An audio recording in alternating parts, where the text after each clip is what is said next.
Kahit na masakit ang katawan ni Cao Wenshin at Jiang Zesheng, nakakalakad pa rin sila, dahan-dahan lang. Tinulungan sila ni Naan Ran at Zhu Yuanzhen, kaya hindi ito malaking problema. Matapos maibalik ang kanilang mga bag, naglabas si Guning ng isang bote ng mga power crystal at binigyan ang bawat isa sa kanila ng isang tableta. Bagamat hindi nag-bungee jump si Naan Ran at Zhu Yuanzhen, kumuha din sila ng isa dahil mabuti ito para sa kanilang kalusugan. Hindi nagtagal ay bumuti ang pakiramdam ni Cao Wenshin at Jiang Zesheng at napuno muli ng lakas. Nakaramdam din ng kaginhawaan si Naan Ran at Zhu Yuanzhen.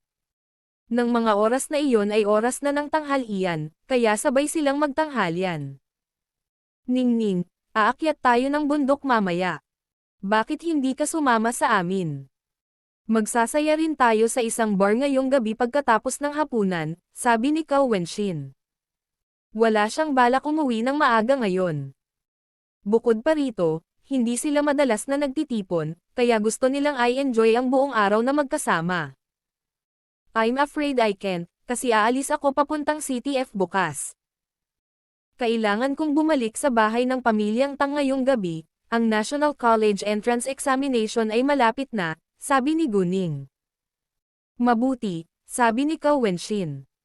Naunawaan niya na may mas mahahalagang bagay si Guning na dapat gawin. Tama, malapit na ang National College Entrance Examination, muntik ko nang makalimutan na high school student pa si Miss Go, sabi ni Jiang Zesheng. Dahil si Guning ay nanatili sa labas ng kanyang paaralan sa lahat ng oras, kahit minsan ay nakakalimutan niya ang katotohanan na siya ay isang estudyante pa rin. Ginawa ng kabanatang ito ang unang paglitaw nito sa pamamagitan ng N0V3 Pound 1N. Naghiwalay sila pagkatapos ng tanghalian. Si Cao Wenshin at ang iba pa ay umakyat sa bundok, habang sina Guning, Gao Yi at Qiaoya ay umalis para ayusin ang sarili nilang mga gamit. Biglang naalala ni Guning ang abandonadong lupain na binili niya at iniwan sa Anguangyao. Gusto niyang malaman kung paano ang construction doon. Dahil malaya siya ngayon, nagpa siyang tingnan. Matapos ang mga buwan ng pagtatayo, ilang palapag ng malaking gusali ang naitayo na. Mas mabilis na umunlad ang proyektong ito kaysa sa Zhengyang Street sa CTG. Ipinakita ni Guning ang kanyang exit entry permit na ibinigay ng Shenghua Real Estate, bago siya pinayagang makapasok. At dahil construction site iyon, kailangan nilang magsuot ng hard hat. Walang aksidente o drama na nangyari, at lahat ay abala sa kanilang sariling trabaho. Nang pumasok si Guning sa construction site, nakita siya ng chief engineer na nagngangalang Muhay. Hi boss, maligayang pagdating. Sabay-sabay siyang naglakad papunta kay Guning. Kumusta? Libre ako ngayon kaya gusto kong tumingin sa paligid, sabi ni Guning. Walang problema, mangyaring payagan akong manguna para sa iyo, sabi ni Muhay. Salamat, sinundan ni Guning si Muhay. Ginabayan ni Muhay si Guning sa paligid ng construction site at ipinakilala ang mga proseso sa kanya habang nasa daan. Pagkatapos, umalis si Guning. Sa oras na ito, mga 3:00 ng hapon, kaya diretso siyang pumunta sa bahay ng pamilya Tang kasama sina Gao Yi at Qiaoya. Pagdating nila sa bahay ng pamilya Tang, nakita ni Guning si Tang Haifeng na nakasuot ng formal na suit at tila aalis na siya. Lolo, aalis ka na? Tanong ni Guning. Oo, birthday ngayon ng tatay ni Tita Lahua mo, kaya dadalo ako sa birthday party niya. Dahil nakauwi ka na ngayon, makakasama tayo ng iyong mga magulang mamaya, sabi ni Tang Haifeng. Oo naman, sabi ni Guning. Dahil sasali sila sa party bilang isang pamilya, sinabihan ni Guning sina Gao Yi at Qiaoya na bumalik sa harap niya. Bukod dito, mas madali para sa kanya na kunin ang Zhao nang wala sila. Hindi nagtagal, nakauwi na si Tang Jiakai. Tuwang-tuwa siya nang makita si Guning at agad siyang kinausap. Sabi sa kanya ni Tang Jiakai na halos gumaling na si Teng Xiaoyu at makakapaglaro na siya ng basketball pagkatapos magpahinga ng isa pang araw. Sa pagsasabing iyon, patuloy na pinupuri ni Tang Jiakai si Guning. Napag-usapan din niya ang tungkol sa Bulls, at kung paano nawalan ng lakas ang mga miyembro ng Bulls pagkatapos ng laro ng basketball. Niwala silang lakas para magsanay. At saka, nasira rin ang kanilang reputasyon. Nang marinig iyon, napagtanto ni Tang Haifeng na nailigtas ni Guning ang kaibigan ni Tang Jakay at natalo pa niya ang isang mahusay na basketball team ng mag-isa. Humanga siya sa husay ng kanyang apo. Ningning. Dapat kong sabihin sa iyo na sikat ka sa larangan ng palakasan. At maraming coach ang nagsasabi na nakakuha ka ng maraming atensyon mula sa pambansang club ng basketball ng kababaihan, sabi ni Tang Jakay. Hanggat ayaw ni Ningning na gawin ito, wala silang magagawa tungkol dito, sabi ni Tang Haifeng. Talagang walang interes si Guning sa basketball, at kailangan niyang tumuon sa kanyang pag-aaral ngayon. Nang halos 5:00 ng hapon, nakauwi sina Tang Yunfan at Guman, kasunod sina Tang Yunhang at Zhang Lahua. Umuwi sila para magsuot ng formal na damit para sa birthday party. Ang mga lalaki ay nakasuot, habang ang mga babae ay nakagown. Ito ay isang party ng mga tao mula sa mataas na lipunan, kaya lahat ay kailangang magpakita ng formal na pananamit. Sa makatuwid, nagsuot din si Guning ng magandang damit. Mayroon siyang silid sa bahay ng pamilyang Tang. Bagamat bihira siyang tumira sa bahay ng pamilyang Tang, maraming damit na pambabae ang inihanda para sa kanya sa silid. Kahit na magpakasal si Guning sa ibang pamilya sa hinaharap, naroon pa rin ang kanyang silid sa bahay ng pamilyang Tang. Si Guning ay isang batang magandang babae na may payat na pangangatawan, kaya napakaganda niyang tingnan sa isang simpleng puting damit. Ningning, ang ganda mo talaga, at talagang kaakit-akit ka kahit sa random na damit. Pinuri ni Tang Haifeng si Guning na may malawak na ngiti. Hindi nagsuot ng anumang make-up si Guning. Dahil sa kanyang magical power, flawless ang kanyang balat kaya hindi na kailangan pang mag-makeup. Haha, dahil may maganda akong pamilya. Ngumiti si Guning. Tama ka, tumanggaw si Tang Haifeng. Hayaan mo akong maging tapat sa iyo. Ako ang pinakagwapong lalaki sa aking paaralan, sabi ni Tang Jakay. Masyado kang nasisiyahan sa sarili mo. Pinuna ni Zhang Lahua si Tang Jakay, bagamat kailangan niyang aminin na talagang gwapo ang kanyang anak. I mean it, at si Ningning ang saksi.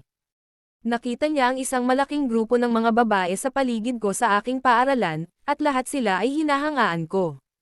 Nagtalo si Tang Jakay. Tumawa si Zhang Lahua at ibinaba ang paksa. Pagkatapos nilang maghanda ay sabay na silang umalis. Nakaupo sila sa isang MPV na may pribadong sasakyan sa harap at likod. May mga bodyguard sa dalawang pribadong sasakyan para protektahan sila. Sila ay napakayaman sa lungsod na ito kung tutuusin. Ginanap ang birthday party sa isa sa mga high-end na bahay ng pamilya Zhang. Karaniwan, ang isang mayamang pamilya ay hindi maghihiwalay, at lahat ng miyembro ay magkakasama sa isang malaking bahay. Si Zhang Guangming ay ang panganay na anak ni Master Zhang, kaya tinanggap niya ang kanilang mga bisita kasama ang kanyang asawa ngayon. Nang huminto ang sasakyan ng pamilya Tang sa tarangkahan ng bahay, lumakad ang mag-asawa upang salubungin sila ng may mainit na ngiti. Hi, everyone, welcome. Napakapamilyar nila sa isa't isa. Ikinagalak na makita kang muli, sabi ni Zhang Lahua. Mga ad ng Pub Future. Natutuwa akong narito, sabi ni Tang Jakay. Ikinagalak na makita kayong lahat, sabi ni Tang Yunhang. Bagamat ang pamilyang Zhang ay hindi kasing yaman at maimpluwensyang gaya ng pamilyang Tang, napakahusay nilang nakikisama sa isa't isa. Pasok na kayo, sabi ni Zhang Guangming sa kanila. Nang dumating ang pamilyang Tang, halos naruroon na ang lahat ng mga inimbitahang bisita. Walang masyadong tao sa party, sa kabuuan ay 45 lamang ang mga inimbitahang bisita sa kabuuan. At lahat sila ay malapit sa pamilya Zhang. Ang party ay isang buffet, at lahat ay nag-enjoy. Ang ibang mga panauhin ay lahat ay sumulong upang batiin ang mga miyembro ng pamilyang Tang, dahil ito ang pinakamakapangyarihang pamilya sa silid ngayong gabi. Napakabait ng mga miyembro ng pamilyang Tang at palagi silang nakangiti. Gayunpaman, ang katayuan sa lipunan ng pamilya Tang ay mas mataas kaysa sa ibang mga bisita, kaya nakaramdam pa rin ng kaunting pressure ang ibang mga bisita. Jakay, Miss Go, kung naiinip kang makipag-chat sa nakatatandang henerasyon sa bulwagan, maaari kang pumunta sa likod bahay upang magsaya kasama sina Jaman at Minhong, sabi ni Mrs. Jiang kinatang Jakay at Guning. Bagamat sumali na si Guning sa pamilya Tang, pinanatili niya ang kanyang pangalan bilang Guning, kaya tinawag pa rin siya ng ibang tao na si Miss Go. Oo naman, sabi ni Tang Jakay. Bagamat hindi niya gusto si Jiang Yutong, nakasama niya sina Jiang Minhong at Jiang Jaman. Sumang-ayon din si Guning. Pagkatapos noon, pumunta sila sa likod bahay. May isang tea pavilion sa likod bahay, at ang mga nakababatang henerasyon ay nag-e-enjoy sa kanilang sarili sa oras na ito. Gayunpaman, muling nagtalo sina Jiang Yutong at Jiang Jaman sa isa't isa. Hindi sinasadyang natamba ni Jiang Yutong ang baso ng alak ni Jiang Jaman at ang alak ay natilamsek kay Jiang Jaman. Ngunit tumanggi si Jiang Yutong na humingi ng tawad at sinisipa si Jiang Jaman para dito. Galit na galit si Jiang Jaman at binuhusan ng isang baso ng alak si Jiang Yutong, pagkatapos ay nagsimula silang magtalo sa isa't isa. Nang malakas ang kanilang pagtatalo, si Jiang Minhong ay nakaupo pa rin at sinabihan ang ibang tao na ituloy ang pag-inom at pagkain, dahil alam niyang hindi naman mahina ang kanyang nakitang kapatid na babae. Gayunpaman, kung hindi manalo si Jiang Jaman, tiyak na tatayo siya at tutulungan siya.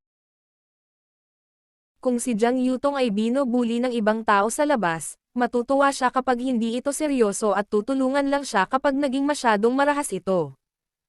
Si Jiang Yutong ay isang miyembro ng kanyang pamilya kung tutuusin.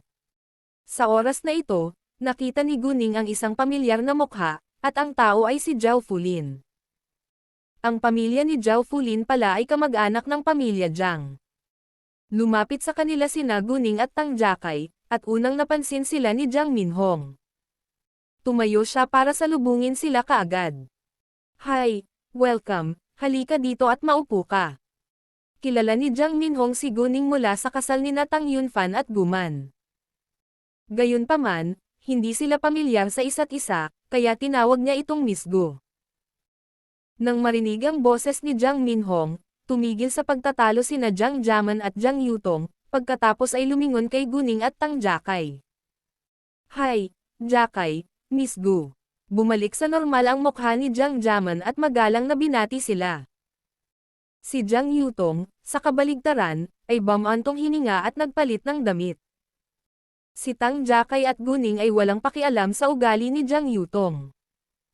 Nakilala ng ibang tao si Tang Jakay at tumayo sila ng walang pagkaantala. Ikinagalak na makita ka, Lord Tang. Ikinagalak na makita kayong lahat, sabi ni Tang Jakay. Ikinagagalak kong makilala kayong lahat, nakangiting sabi ni Guning. Hindi makita ni Zhao Fulin ang mukha ni Guning sa gitna ng karamihan, ngunit naisip niya na pamilyar ang boses ni Guning. Gayunpaman, hindi na siya nag-isip pa dahil maraming tao ang may katulad na boses. Kung hindi ka takutol, maaari mo akong magpadala ng tawagan na Jaman at maaari kitang magpadala ng tawag kay Guning. Hindi natin kailangang maging magalang sa isa't isa, sabi ni Jiang Jaman. Napakakakaiba sa pakiramdam. Si Jiang Jaman ay may magandang impresyon kay Guning, kaya gusto niyang makipagkaibigan sa kanya. Siyempre, Jaman, sabi ni Guning. Pagkatapos nito, inimbitahan ni Jiang Jaman si Guning na maupo malapit sa kanya. Hindi pa nakikita ni Zhao Fulin ang mukha ni Guning hanggang ngayon, at labis siyang nagulat nang makita siya rito. Bilang karagdagan, pumunta rito si Guning kasama si Tang Jakay. Bilang kaibigan ni Jiang Jaman, tiyak na narinig niya si Tang Jakay, at ilang beses na niya itong nakilala, ngunit hindi sila pamilyar. Dahil si Tang Jakay ay miyembro ng sikat na pamilyang Tang sa CTB, dapat na napakalakas din ng pamilya ni Guning. Hi, nice to see you again, sabi ni Guning kay Zhao Fulin nang nagulat pa rin si Zhao Fulin. Magkakilala ba kayo? Bahagyang nagulat si Jiang Jaman. Ikinagalak kitang makita, Miss Gu. Nagkataon lang, ngumiti si Zhao Fulin. Nalaman lang ni Zhao Fulin ang pangalan ni Guning. Tuwang-tuwa siyang makitang muli si Guning, dahil si Guning ang kanyang tagapagligtas. Pagkatapos, sinagot ni Zhao Fulin ang tanong ni Jiang Jaman sa mahinang boses, si Miss Go ang nagligtas sa buhay ko ngayon. Sinabi na ni Zhao Fulin kay Jiang Jaman ang tungkol sa nangyari sa kanya ngayon. Matalik silang magkaibigan, kaya marami silang mga sikreto. Kahit na binigay na ni Zhao Fulin sina Jiang Zi at Zhang Yani, nalungkot pa rin siya matapos gawing biro ng mga taong dapat ay matalik niyang kaibigan. Magtatagal para makalimutan niya ang masamang alaala na ito. Oh, naiintindihan ko na ngayon. Sabi ni Jiang Jaman. Galit din siya sa ginawa ni Jiang Zi at Zhang Yani kay Zhao Fulin. Sa kabutihang palad, lumitaw si Guning sa oras at iniligtas ang buhay ni Zhao Fulin. Guning, ito ang aking malapit na kaibigan, si Zhao Fulin. Maraming salamat sa ginawa mo ngayon, sabi ni Jiang Jaman kay Guning. Maghintay lang ng saglit. Ano ang nangyari ngayong araw? Curious na tanong ni Jiang Minhong. Ito ay isang relasyon ng mga babae, at wala sa iyong negosyo, sabi ni Jiang Jaman. Nag-aalala lang ako sa iyo, sabi ni Jiang Minhong. Gayunpaman, tumanggi si Jiang Jaman na pag-usapan ito. Hindi mo ba kailangan magpalot ng damit? Tiningnan ni Guning ang mansang damit ni Jiang Jaman. Ay, tama, muntik ko nang makalimutan. Sorry, kailangan ko munang umalis saglit. Napagtanto ni Jiang Jaman na may mantsa ang kanyang damit, pagkatapos ay umalis siya upang palitan ito. Miss Gu, maaari mo akong tawagin si Minhong dahil ikaw ay nakababatang pinsan ni Jackay, sabi ni Jiang Minhong kay Guning. Magkamag-anak pa rin sila. Nang marinig iyon, nagulat ang ibang tao. Hindi nila alam kung kailan nagkaroon ng bagong nakababatang pinsan si Tang Jackay. Oo naman, nakangiting sabi ni Guning. Pakiusap, hayaan mo akong gawin ang pagpapakilala, sabi ni Tang Minhong at tumayo. Lumingon muna siya sa iba. Ito si Guning. Siya ang biological na anak ni Lord Tang at nakababatang pinsan ni Jackay. Gayunpaman, itinago niya ang apelyido ng kanyang ina, kaya ang pangalan ng kanyang pamilya ay Go. Dahil ayaw niyang hamakin ang ibang tao si Guning, ipinaliwanag niya kung bakit iba ang pangalan ng pamilya ni Guning mula sa Tang Jackay. Ito ay hindi isang lihim sa mataas na lipunan pagkatapos ng lahat. Kung hindi sinabi ni Jiang Minhong na si Guning ay biological na anak ni Tang Yunfan, hindi sila magugulat. Alam nilang lahat na si Tang Yunfan ay hindi kailanman nag-asawa noon, at siya ay nagpakasal kamakailan lamang. Dahil si Guning ay biological na anak ni Tang Yunfan, ang ina ni Guning ay dapat na asawa ni Tang Yunfan ngayon. Gusto nilang malaman kung bakit biglang nagpakasal si Tang Yunfan, ngunit wala ni isa sa kanila ang nagtanong nito. Pagkatapos nito, ipinakilala ni Jiang Minhong ang ibang mga tao kay Guning. Ang iba sa kanila ay mga pinsan niya, habang ang iba ay mga anak ng mga kaibigan ng kanyang mga magulang. Makalipas ang ilang sandali, bumalik si Jiang Yutong sa kanyang upuan, ngunit nakipag-usap lamang siya sa sarili niyang nakababatang pinsan. Bumalik din si Jiang Jaman pagkaraan ng ilang minuto, at hindi rin niya pinansin si Jiang Yutong. Noong nakikipag-chat siya kay Guning, namangha siya sa walang kamali-mali na balat ni Guning. Guning, ang ganda ng balat mo. May suot ka bang make-up? Tanong ni Jiang Jaman. Hindi ako mahilig mag-makeup, nakangiting sagot ni Guning. Magsisinungaling ka pa. Imposibleng magkaroon ng perpektong balat ng walang suot na anumang make-up, biglang sabi ni Jiang Yutong. Guning, huwag mo na lang siyang pansinin. Nagseselos lang siya sayo. I think you're not wearing any makeup, kasi wala akong makita. Maaari mong tingnan ang aking mukha. Naglagay ako ng ilang makeup at kitang-kita mo ang foundation, sabi ni Jiang Jaman. Ayaw niyang makipagtalo kay Jiang Yutong, dahil sayang ang oras niya. Naging interesado kaagad si Zhao Fulin. Guning, paano mo pinangangalagaan ang iyong balat sa iyong pang-araw-araw na buhay? Mukhang flawless. Lahat ng kababaihan ay interesado sa mga produkto ng pangangalaga sa balat. Ginagamit ko lang si Kuzi, sabi ni Guning. Kuzi. Nagkataon lang. Ginagamit ko rin si Kuzi, tuwang-tuwa na sabi ni Jiang Jaman. Ang aking balat ay palaging tuyo bago ko gamitin ang Kuzi, ngunit ito ay naging mas mahusay pagkatapos kong gamitin ang Kuzi.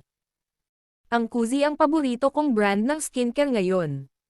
Haha, tumawa si Guning. Natuwa siya kapag nagustuhan ng ibang babae ang tatak niya. Nasiyahan din si Tang Jakay. Ipinagmamalaki niya si Guning at nakaramdam siya ng kasiyahan para sa kanya. Gayunpaman, ayaw ni Guning na malaman ng maraming tao na siya ang nagtatag ngayon ng Kuzi, kaya hindi niya masabi sa kanila ang sikretong ito. Inirerekomenda ni Jiman si Kuzi sa akin, at ginagamit ko rin ito. Talagang napaka-epektibo nito, sabi ni Zhao Fulin. Kung may line of makeup lang si Kuzi. Gusto kong palitan lahat ng makeup ko kay Kuzi. Ang unang pag-post ng kabanatang ito ay naganap sa pamamagitan ng Nuvalban. Ang mga kababaihan ay handang gumastos ng maraming pera sa kanilang hitsura hanggat ang mga produkto ay epektibo. Natutunan ng mga batang babae na higit sa 18 ang lahat ng uri ng mga paraan para pangalagaan ang kanilang balat. Parehong sina Zhao Fulin at Jiang Jaman ay nasa maagang 20s, kaya mas binigyang pansin nila ang kanilang balat. Si Guning, gayunpaman, ay walang pakialam dito, dahil ang kanyang balat ay perpekto na walang anumang makeup. Bukod dito, nakakainis siyang maglagay ng makeup sa tuwing aalis siya sa kanyang bahay. High school student pa rin siya, kaya hindi na kailangan pang mag-makeup. Bagamat may mga skincare products lang si Kuzi na walang linya ng makeup, gagawa siya ng mga makeup products sa palabas, lalo na ang mga lipstick, dahil paborito ng mga babae ang mga lipstick. Karaniwan para sa isang babae na magkaroon ng higit sa 1 dosenang lipstick, na nagdaragdag para sa pagbebenta ng makeup. Sinabi ni Guning kay Ning Chiangkai na siya ang mamahala dito, kaya hindi niya alam ang marami sa mga detalye, ngunit binalak niyang kausapin si Ning Chiangkai mamaya tungkol sa linya ng makeup. Ang Kuzi ay isang bagong tatak pa rin. At 1 oras ng paggawa upang makagawa ng napakaraming uri ng mga produkto, ngunit naniniwala ako na malapit na ang makeup line, sabi ni Guning nang may kumpiyansa. Siya ang boss kung tutuusin. Nang marinig iyon, ngumiti si Tang Jakay. Sino ka sa tingin mo? Nakipagtalo si Jiang Yutong laban kay Guning. Hindi sa iyo iyon. Hindi nagustuhan ni Jiang Yutong si Guning dahil mas maganda si Guning kaysa sa kanya at naging kaibigan pa ni Jiang Jaman. Kinasusuklaman niya si Jiang Jaman at ang mga kaibigan ni Jiang Jaman. Gayunpaman, isang kilalang brand si Kuzi, at inamin niyang napaka-epektibo nito, kaya hindi niya ito pinuna. Nainis si Tang Jakay nang sabihin iyon ni Jiang Yutong kay Guning. Upang pigilan si Tang Jakay na ibunyag ang katotohanan na siya ang nagtatag ng Kuzi, sabay-sabay na ibinuka ni Guning ang kanyang bibig. Bakit hindi natin ito pinagpustahan? Naniniwala akong magkakaroon ng makeup line si Kuzi sa loob ng 1 buwan. Kung hindi, bibili ako ng 100 set ng Kuzi para sa iyo, at vice versa. Hindi naging mahirap para sa kanilang dalawa na gawin iyon, dahil wala sa kanila ang nagkukulang ng pera. Walang intensyon si Guning na ibili si Jiang Yutong kay Kuzi para sa kanya, ngunit nilayon niyang ipahiya siya. Bakit hindi? Hindi ako naniniwalang magkakaroon ng makeup line si Kuzi sa loob ng 1 buwan, sabi ni Jiang Yutong. Parang natatawa si Tang Jakay, ngunit kinontrol niya ang sarili. Si Jiang Yutong ay tiyak na mabibigo. Guning, si Jiang Jaman, gayunpaman, ay medyo nag-aalala. Bagamat alam niyang napakayaman ni Guning, naisip niya na hindi niya kailangang makipagpustahan si Guning kay Jiang Yutong. Ayos lang, hindi ito big deal para sa akin, maangin na sabi ni Guning. Ayaw pa rin niyang sabihin sa kanila na siya ang nagtatag ng Kuzi. Pagkaraan ng ilang sandali, tinawag sila ng ina ni Jiang Jaman upang pumunta sa bulwagan. Nagsimula ang party ng 6 p.m., at natapos ito ng 7:30 p.m. Ang mga miyembro ng pamilyang Tang ay pinakaunang umalis, dahil ang ibang mga tao ay hindi nang ahas na umalis kung sila ay narito pa. Nang lalabas na si Guning, tila may kakausapin si Zhao Fulin kay Guning. Nang makita iyon, tinanong siya ni Guning, mayroon ka bang gusto mong pag-usapan sa akin? Pwede ba tayong maging magkaibigan sa WeChat? Tanong ni Zhao Fulin. Oo naman, ngumiti si Guning. Si Zhao Fulin ay sabay-sabay na nag-beam, at nagdagdag sila sa isa't isa sa WeChat. Pasok ako. Hindi mo ako maiiwan. Lumapit sa kanila si Jiang Jaman at idinagdag si Guning sa WeChat. Bagamat panandalian lang silang nagkakasundo, may magandang impresyon si Guning sa kanila at handa siyang maging mabait sa kanila. Hindi masamang magkaroon ng maraming kaibigan. Isang grupo ng mga naiinip na tao, sabi ni Jiang Yutong, na nakatayo hindi kalayuan sa kanila, nang may paghamak. Narinig ito ni Guning, ngunit wala siyang pakialam dito. Oh, Fulin, bakit hindi tayo kumuha ng ilang litrato kasama si Guning? Biglang sinabi ni Jiang Jaman kay Zhao Fulin na may misteryosong ngiti. Hindi ito naiintindihan ni Zhao Fulin, ngunit hindi rin tumanggi na gawin ito, dahil gusto niya si Guning. Pwede ba tayo? Tanong niya kay Guning. Walang problema, ngumiti si Guning. Talagang naiintindihan niya kung bakit sinabi iyon ni Jiang Jaman, at natuwa siya. Pagkatapos, kumuha sila ng ilang larawan ng magkasama. Nang wala na si Guning, tinanong ni Jiang Jaman si Zhao Fulin, narinig mo na ba ang mga tagumpay ni Guning? Anong mga tagumpay? Si Zhao Fulin ay nalilito. Haha, alam kong hindi mo alam. Hanapin ang kanyang pangalan sa internet, at ipinapangako kong magugulat ka, sabi ni Jiang Jaman. Nakinig si Zhao Fulin sa kanya at hinanap ang pangalan ni Guning sa internet, pagkatapos ay nabigla siya sa balita tungkol kay Guning. Sa kanyang pagkamangha, si Guning ay nakagawa ng napakaraming hindi kapani-paniwalang mga bagay noon. Bilang karagdagan, si Guning din ang sikat na diyosa na si Go. Si Zhao Fulin ay naging tagahanga ni Guning ngayon. Sinabi mo sa akin na kumuha ng litrato kasama siya dahil dito, tama? Excited na tanong ni Zhao Fulin. Oo, tumanggaw si Jiang Jaman. Bakit hindi mo sinabi sa akin ng mas maaga? Nagreklamo si Zhao Fulin. Paano ko sasabihin sa iyo iyon sa harap ni Guning? Gusto niyang manatiling low profile, at maaari mong malaman ang kanyang mga nagawa sa pamamagitan ng internet pa rin, sabi ni Jiang Jaman. Tama ka, sumang-ayon si Zhao Fulin. Matalik silang magkaibigan, kaya kilalang-kilala nila ang ugali ng isa't isa. Walang pag-aalinlangan, ipinost ni Zhao Fulin ang mga larawang iyon sa kanyang mga sandali sa WeChat. Zhao Fulin. Ikinararangal na makita ang sikat na diyosa Gu ngayong gabi. Salamat sa aking mahal na kaibigan. Napakasayang pagtatapos ng magandang araw na ito. Ang kanyang mahal na kaibigan ay halatang si Jiang Jaman. Nang i-post ni Zhao Fulin ang mga larawang iyon, natuwa ang ilan sa kanyang mga kaibigan na mga tagahanga din ni Guning. Umaasa silang lahat na makikita nila si Guning balang araw sa totoong buhay. Ang ilan ay na-curious din kung sino si Goddess Go, kaya sinabihan sila ni Zhao Fulin na sila mismo ang magsaliksik.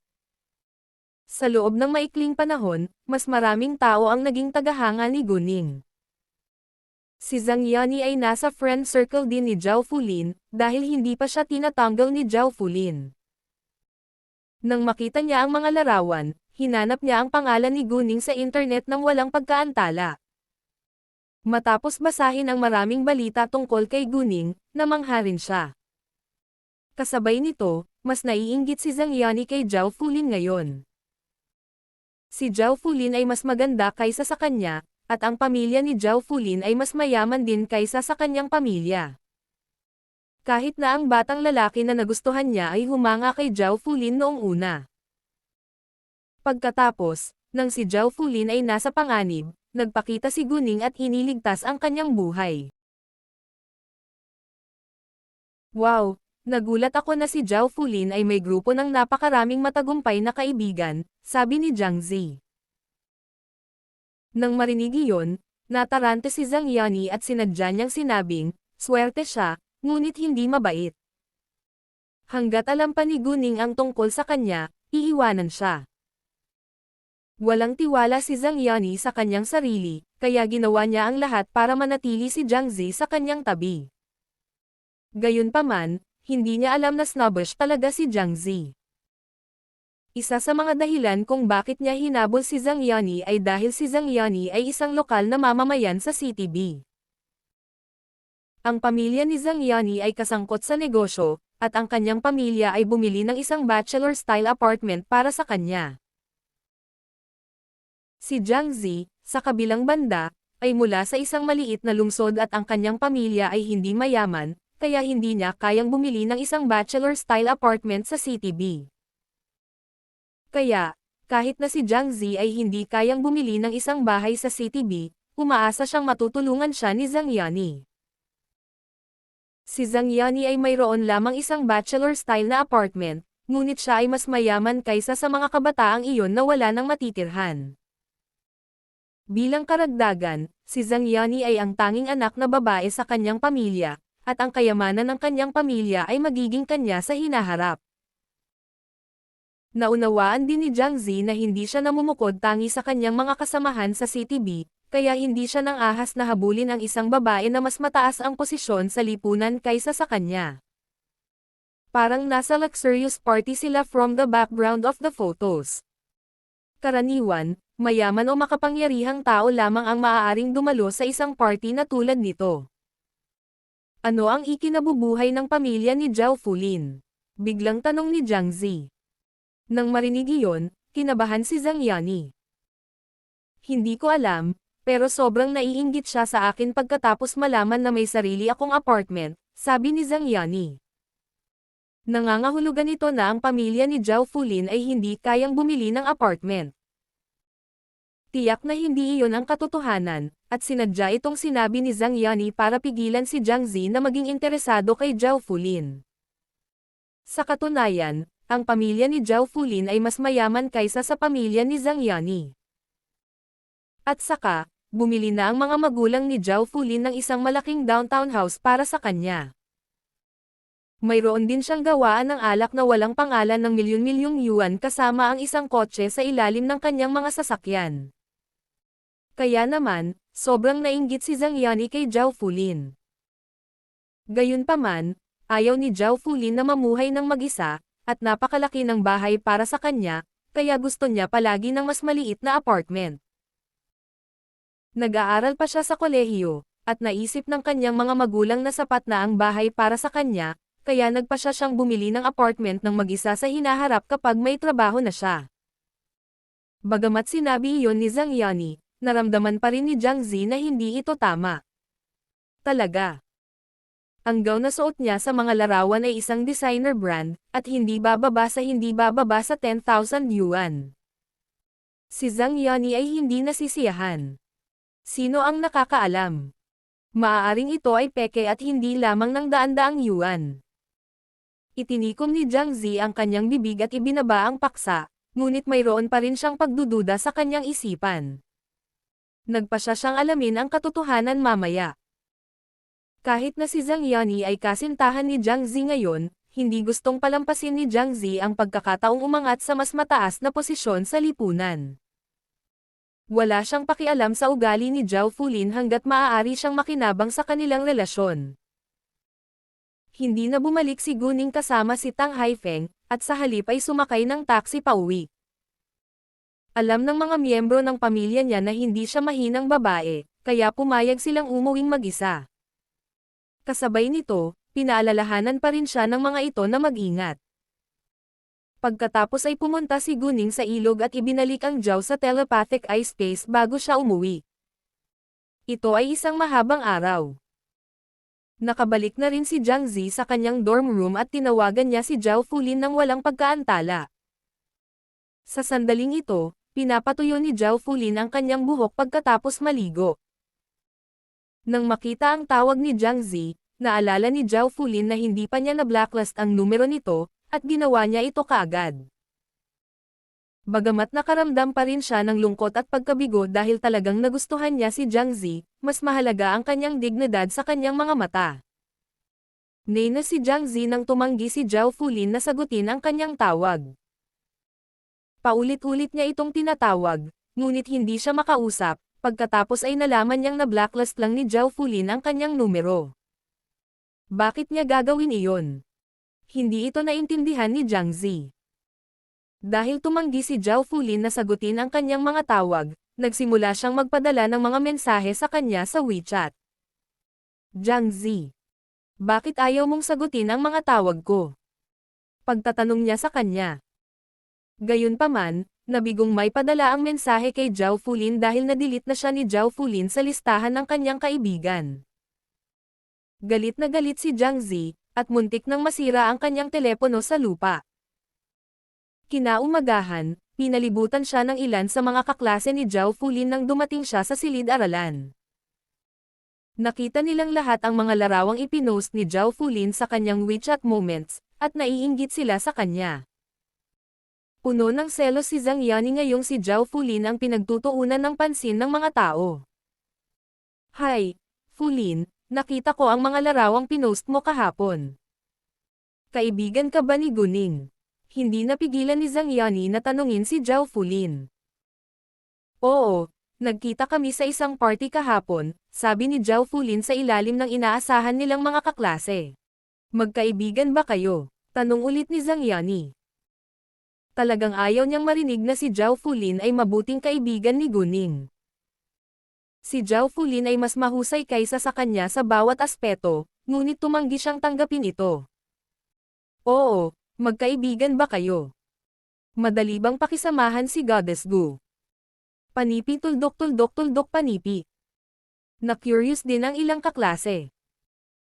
Tinanong nila ang mga tanong na iyon dahil si Guning ay isang tanyag na tao at siya ay napakalayo sa kanilang buhay. Sa mata ng mga ordinaryong tao, ang mga sikat na tao ay halos mayabang. Napaka-easygoing niya. Hindi ko alam na sikat na pala siya sa internet noong kakilala ko lang siya sa party. Siya ay mas bata sa akin, ngunit kumilos tulad ng isang mature na babae. Oh, mas maganda siya kaysa sa kanyang mga larawan, sabi ni Zhao Fulin. Talaga. Noon pa man gusto ko na siyang makita sa totoong buhay. Mukha siyang bayolente kapag nakikipaglaban siya sa masasamang tao, pero sa palagay ko ay mabait siya at banayad sa kanyang pang-araw-araw na buhay. Patuloy nilang pinupuri si Guning. Sa oras na ito, dumating ang kanilang guro, at bumalik sila sa kani-kanilang mga upuan.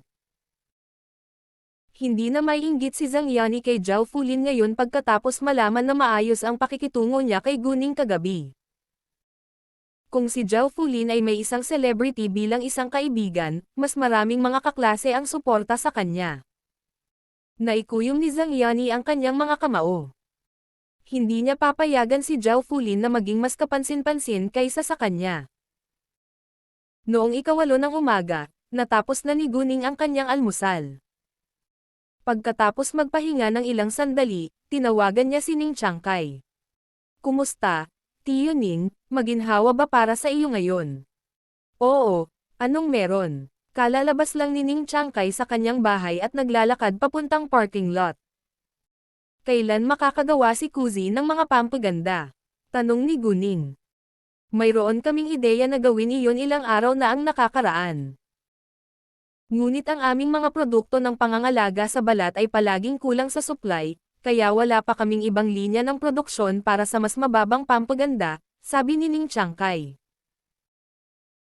Well, nakipagpustahan lang ako sa isang tao at bet ko na si Kuzi ay maaaring magkaroon ng makeup line sa loob ng 1 buwan, kaya kailangan mo itong harapin ngayon, sabi ni Guning.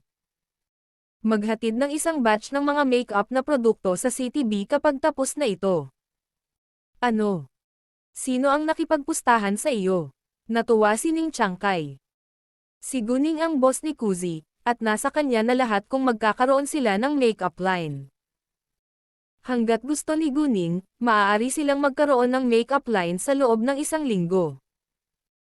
Well, hindi siya sapat na matalino para malaman ko ang amo ni Kuzi, nakangiting sabi ni Guning.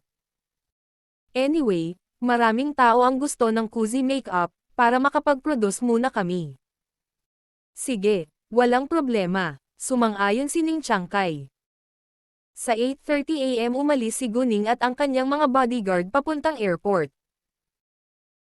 Noong nakaraan, sina Zhang Yani at Zhao Fulin ay nakikipag-chat sa isa't isa sa mga break sa pagitan ng kanilang mga klase, ngunit ngayon ay iniiwasan na nilang magkita. Nang mag-12 PM na, tumayo si Zhao Fulin at umalis. Hindi siya pumunta para imbitahan si Zhang Yani na kumain ng sama-sama gaya ng ginawa niya noon. Bagamat ayaw nang makipagkaibigan ni Zhang Yani kay Zhao Fulin, nakaramdam siya ng hiya nang iwan siya ni Zhao Fulin. Naisip niya na baka may napagtanto si Zhao Fulin. Gayunpaman, hindi niya ito maisip. Hoy, Fulin, sandali. Bakit hindi mo ako hinihintay? Naabutan ni Zhang Yani si Zhao Fulin. Sa tingin mo ba kailangan pa nating maging magkaibigan? Malamig na tanong ni Zhao Fulin kay Zhang Yani. Galit si Zhao Fulin kay Zhang Yani, ngunit hindi siya nag-abalang makipagtalo sa kanya. Si Zhang Yani ay nalilito. Bago pa siya makapagtanong ng anuman, sinabi ni Zhao Fulin, Zhang Yani, hindi na tayo magkaibigan, at ayaw na kitang makita. Alam ko kung ano ang ginawa mo sa likod ko para makita si Jiang Zi. Dapat layuan mo na ako simula ngayon. Pagkatapos nito, umalis si Zhao Fulin nang walang pag-aalinlangan. Nang marinig iyon, napagtanto ni Zhang Yani na nalaman ni Zhao Fulin kung ano ang ginawa niya para nakawin si Jiang Zi. Nagulat si Zhang Yani, at hindi makapaniwala sa kanyang narinig. Hindi niya alam kung paano nalaman ni Zhao Fulin. Anyway, dahil alam na ni Zhao Fulin, maaari niyang ihinto ang pagpapanggap. Si Jiang Zi ay naghihintay kay Zhao Fulin papunta sa kantin. Sinubukan pa rin niyang malaman kung bakit siya na-blacklist ni Zhao Fulin nang walang dahilan. Sa sandaling nagpakita si Zhao Fulin, lumapit si Jiang Zi sa kanya at pinigilan siya. Zhao Fulin, bakit mo ni-blacklist ang numero ng aking telepono at WeChat? Bakit? Hindi mo ba alam ang dahilan mo? Ngumisi si Zhao Fulin. Jiang Zi, hindi ko alam kung ano ang nagawa kong mali para makipagtambalan ka kay Zhang Yani para pagtawanan ako. Kung ayaw mo sa akin, maaari mong ipadala sa akin. Hindi kita iniinis kahit itakwil mo ako. Muntik na kitang isuko, pero binigyan mo ako ng pag-asa, tapos biniro ang buhay ko. Kung hindi ako sinuwerte, namatay na ako. Ikaw. Napabilog si Jiang Zi sa kanyang mga mata sa gulat. Hindi siya makapaniwala na alam na ni Zhao Fulin ang kanilang dirty secret. Sa sandaling ito, dumating si Zhang Yani. Nang makita niya si Jiang Zi na nakikipag-usap kay Zhao Fulin, inis siya. Gayunpaman, bago siya makapagsalita ng anuman, tinanong siya ni Jiang Zi. Sinabi mo ba sa kanya? Alam niya na sila ni Zhang Yani ay talagang may ginawang kakilakilabot kay Zhao Fulin. Ngunit wala siyang iniisip na ipaalam ito kay Zhao Fulin, lalo na pagkatapos malaman ang pamilya ni Zhao Fulin ay maaaring maging napakayaman. Sa kanyang pagkamangha, alam na ni Zhao Fulin ang lahat ngayon. Ano? Kara-rating lang ni Zhang Yani, kaya hindi niya naintindihan ang itinatanong sa kanya ni Jiang Zi.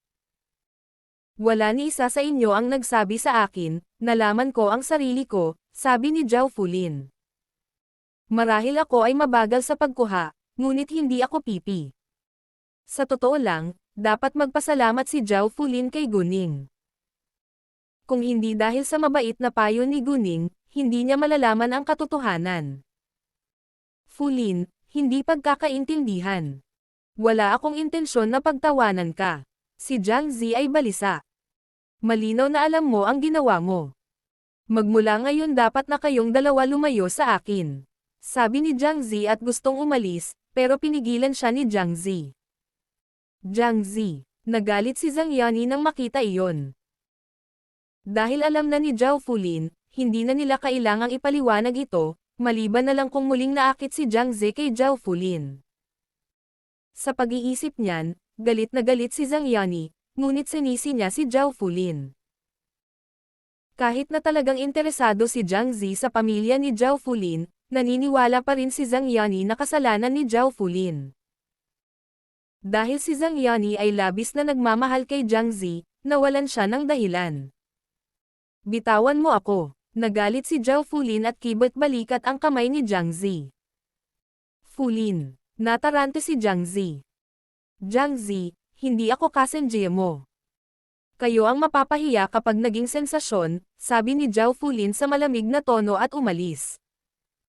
Hindi nang ahas si Jiang Ze na pigilan siya sa pagkakataong ito, kung sakaling maging sensasyon ito. Gayunpaman, hindi siya susuko, at determinado siyang malaman ang higit pang mga detalye tungkol sa background ng pamilya ni Zhao Fulin. Kung mas mabuti ang pamilya ni Zhao Fulin kaysa kay Zhang Yani, sisisihin niya si Zhang Yani para makamit ang kapatawaran ni Zhao Fulin. Sa madaling salita, makukuha ni Jiang Ze ang anumang gusto niya sa pamamagitan ng hook o ng crook. Jiang Ze, anong ibig mong sabihin? Nalaman na niya, bakit mo pa gustong ipaliwanag? Nagsisisi ka na ba ngayon? Tinanong ni Zhang Yani si Jiang Ze pagkaalis ni Zhao Fulin. Hindi, huwag mo akong intindihin. Hindi mo ba sinabi sa akin na hindi siya magandang babae at mahilig man-ire ng ibang tao? Natatakot ako na baka may masabi siyang hindi maganda tungkol sa atin para masira ang reputasyon natin. Nagtatalo si Jiang Ze. Bago niya mas mabuti ang pamilya ni Zhao Fulin kaysa kay Zhang Yani, kailangan niyang tiyakin ang magandang relasyon kay Zhang Yani.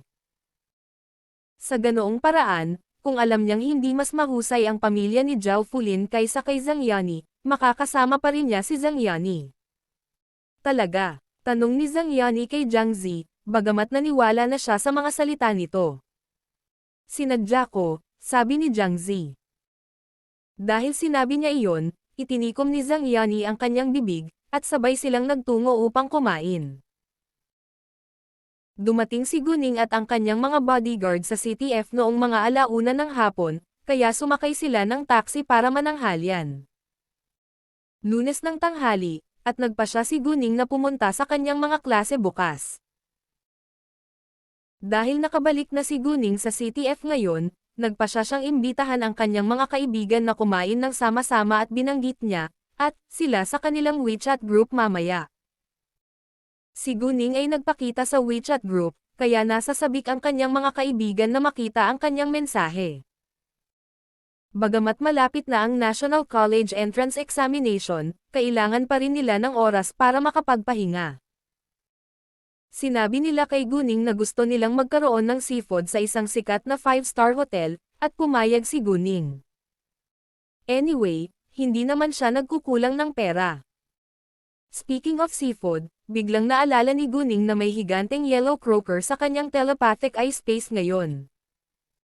Ito ay isang napakabihirang at mamahaling isda, kaya hindi ito ilalabas ni Guning ngayon. Nagpasya siyang kunin ito nang bumisita si Master Leng sa pamilya Tang, dahil ito ay isang malaking sorpresa para sa kanila. Pagkatapos ng tanghalian, bumalik si Guning at ang kanyang mga bodyguard sa Fenghua Luxury Mansion. Nang dumating sila, sinabi ni Guning kay Gao Yi na linisin ang kanyang sasakyan, dahil kailangan niya ito mamaya. Matagal na nakaparada ang Land Rover sa garahe, kaya may makapal na layer ng dumi sa ibabaw nito. Inaantok si Guning nang pumasok siya sa kanyang tahanan, kaya nagpasya siyang matulog sa kanyang kwarto. Si Gao Yi, sa kabilang banda, ay hindi na bumalik sa kanyang apartment, at umalis upang linisin ang sasakyan ni Guning. Makalipas ang kalahating oras, tumayo si Guning at umalis sa kanyang tahanan. Nalinis na ang kanyang sasakyan, kaya pinalayas niya ito. Dahil nakipagkita si Guning sa kanyang mga kaskwela, hindi na kailangang sumama sa kanya ang kanyang mga bodyguard. Mag-asawa sina Gao Yi at Qiao Ya, at kailangan nila ng pribadong oras. Sa katunayan, si Guning ay napakamapagbigay at mabait sa kanila. Marami silang libreng oras para mamuhay ng sarili nilang buhay, at hindi nila kailangang manatili sa tabi niya sa lahat ng oras. Mas gusto talaga ni Guning na gumalaw mag-isa, at hindi siya mahinang babae, kaya hindi na kailangan niyang isama ang kanyang mga bodyguard sa buong araw. Kung hindi komportable para sa kanya na harapin ang isang bagay, sasabihin niya kay Gao Yi at Qiao Yan na pinangasiwaan ito para sa kanya. Bago umuwi si Guning, sinabihan siya ni Guman na tingnan ang Kamay Beauty Salon sa CTF kung libre siya. Kahit na araw-araw kausap ni Guman si Guching sa telepono, nag-aalala pa rin siya sa negosyo ng Kamay Beauty Salon. Sa ngayon, si Guching ay nagpapatakbo ng Kamay Beauty Salon sa CTF ng mag-isa, at si Guman ay nanatili sa CTB. Kaya, umalis si Guning papuntang Kamay Beauty Salon ngayong malaya na siya.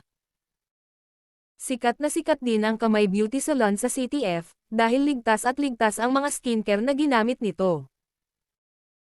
Si Guching ay may sapat na pera upang magbukas ng isang sangay ngayon, ngunit naisip niya na kailangan pa niya ng ilang oras upang maging mas pamilyar sa negosyo. Bilang boss ng Kamay Beauty Salon, talagang walang masyadong trabaho si Guching sa tindahan. Karaniwang sinusuri niya ang mga account at nakikipag-chat sa kanyang mga kliyente upang patayin ang oras. Maraming mayayamang babae sa CTF ang naging kaibigan ni Guching ngayon. Gayunpaman, sina Ginang, Hao at Ginang Luay pa rin ang pakikipagkaibigan ni Guching. Si Wang Sufan ang nakitang katulong ni Guching sa tindahan, at may pananagutan siya sa mga tseke ng stock.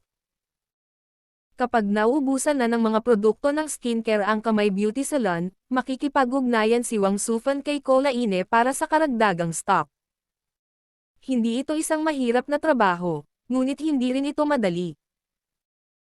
Sa kabutihang palad, si Wang Sufan ay masipag at maaasahan, kaya nagawa niyang maayos ang kanyang trabaho.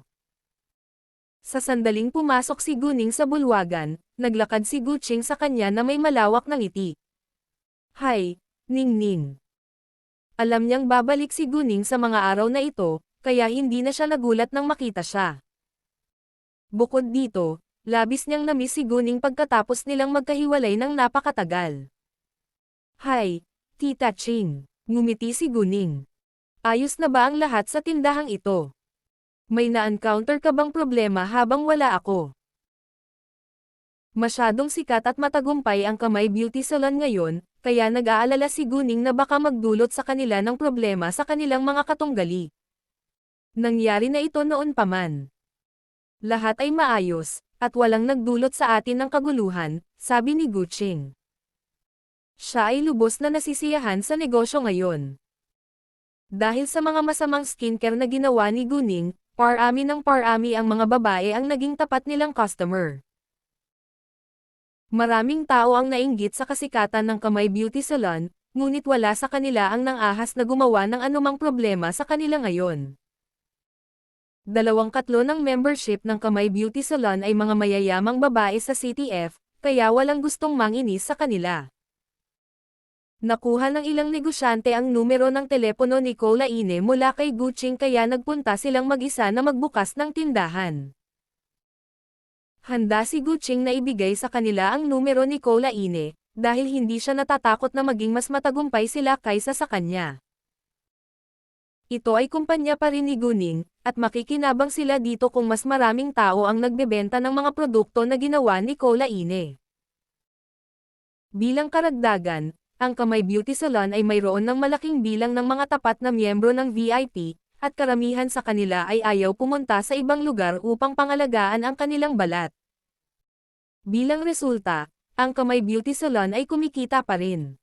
Malaki. Gamaan ang pakiramdam ni Guning nang sabihin sa kanya ni Guching na maayos ang lahat. Kung may manggahas na gumawa ng anumang problema sa iyo, huwag mag-atubiling sabihin sa akin, sabi niya sa ibang pagkakataon. Oo naman, gagawin ko, sabi ni Guching at naantig siya. Malaki ang naitulong ni Guning sa kanya at sa kanyang pamilya, at hindi kailanman humingi ng kapalit. Ching, sino ito? Isang mayamang babae ang naakit ni Guning sa unang tingin. She looks very familiar, sabi niya. Oh, ito ang aking pamangkin, Guning, sabi ni Guching nang may pagmamalaki. Guning. Siya ba ang founder ng Jade Beauty Jewelry? Natuwa ang mayamang babae. Obvious naman na loyal customer din siya ng Jade Beauty Jewelry. Bukod dito, malamang na marami na siyang narinig tungkol kay Guning. Oo, siya nga, sabi ni Guching. Dahil nakilala ng mayamang babae si Guning, hindi na nila ito kailangang tanggapin. Ikinagalak na makita ka, Ginang. Magalang na binati ni Guning ang mayamang babae. Miss Gu, ikinagalak kitang makilala. Marami na akong narinig tungkol sa iyo, ikaw ang ipinagmamalaki ng ating lungsod ngayon. Tuwang-tuwa ang mayamang babae na makita ang sikat at talentadong babae. Maraming salamat sa iyong papuri, nakangiting sabi ni Guning. Bueno, sana ang aking mga anak ay magiging kasing husay mo, sabi ng mayamang babae. Nakipag-chat sa kanya si Guning saglit, pagkatapos ay umalis sa tindahan. Aalis si Chu Pihan at ang iba pa sa kanilang paaralan ng 5:30 PM, ngunit 5 PM pa lang ngayon, kaya hinintay sila ni Guning sa labas. Gayunpaman, pagdating niya sa gate ng kanilang paaralan, nakita niya ang kanyang punong guro, si Zhang Qiuhua na nagmamadaling lumabas. Parang may nangyaring kakilakilabot. Dahil si Zhang Qiuhua ang punong guro ni Guning at inalagaan niyang mabuti si Guning noon, hindi maaaring tumabi si Guning at walang magawa. Kaya naman, sabay-sabay siyang pumunta sa kanyang head teacher. Professor Zhang, anong nangyari? Maari ba kitang tulungan? Tanong ni Guning. Natulala si Zhang Qiuhua saglit nang makita niya si Guning. Guning, kailan ka bumalik? Kakabalik ko lang kahapon, at papasok ako bukas, sabi ni Guning. Dahil hindi sinagot ni Zhang Qiuhua ang kanyang tanong, muli siyang nagtanong, Professor Zhang, hindi ka maganda. Kailangan mo ba ng tulong ko? Saglit na nag-alinlangan si Zhang Qiuhua, pagkatapos ay sinabi, nakipag-away ang aking anak na babae sa kanyang eskwela, at siya ay itinulak sa lupa. Siya ay nasugatan at ipinadala sa Central Hospital. Kailangan ko siyang puntahan ngayon din. Labis na nag-aalala si Zhang Qiuhua sa kalagayan ng kanyang anak. Hayaan mong ihatid kita doon, sabi ni Guning. Maraming salamat, sabi ni Zhang Qiuhua, dahil ito ay isang emergency. Pagkatapos noon, sumakay si Zhang Qiuhua sa kotse ni Guning, at mabilis na nagmaneho si Guning patungo sa Central Hospital. Malamang na matatakot si Zhang Qiuhua sa normal na bilis, ngunit ngayon ay nababalisa siya at hindi na naghihintay na makita ang kanyang anak. Mga 10 minuto lang ang inabot ni Guning bago makarating sa Central Hospital. Nang makababa si Zhang Qiuhua sa kotse, tinawagan niya ang guro ng kanyang anak, ngunit hindi pa dumarating ang kanyang anak. Naghintay sila ng 5 minuto bago tuluyang nakita ang anak ni Zhang Qiuhua at ang guro ng kanyang anak. Ang anak na babae ni Zhang Qiuhua ay 14 na taong gulang sa taong ito, at siya ay nasa 8 baitang. Dahil hindi naman siya malubhang nasugatan, hindi tumawag ng ambulansya ang kanyang guro.